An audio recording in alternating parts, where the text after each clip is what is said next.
What's up, gang? Workout of the day for Tuesday, June 29th. Starting with our strength work, close grip bench press. The third week of this first 5-through-1 wave. So we'll do 5 reps at 75%, 3 at 85%, and then an AMRAP at 95%. If you get more than one rep, you're in PR territory. So that's how we're going to measure this. And each one superset with a landmine row. Now, remember, with this program, all of the accumulated volume, for the most part, is going to come from getting to the floor press and getting those sets in.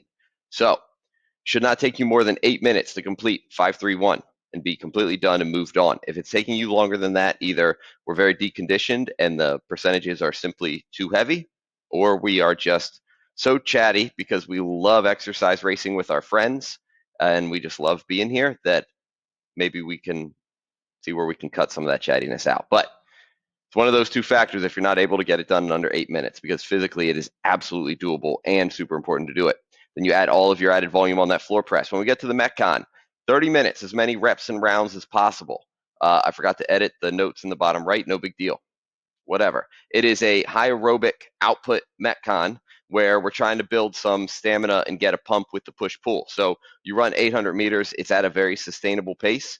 So a little bit slower than a typical mile run pace is what you would do for the 800. 15 dumbbell bench press can be done as an incline. They can be done from the floor. They can be switched to pec flies, and they can be switched to landmine presses also. Each one of those would be appropriate. Then the max reps on the strict pull-up, what we're looking for is time under tension and total volume. One, you should be getting more than 6 reps per set in this because you're not going to do a ton of rounds due to the running.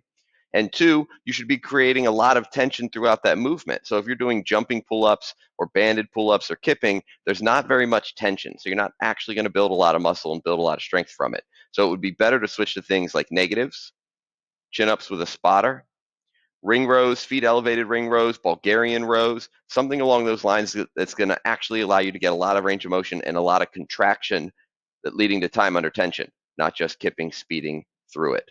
Yes, it's an exercise race-ish, but more so it's about how much of a pump can you develop while getting some consistent running in. So your heart rate's going to be elevated.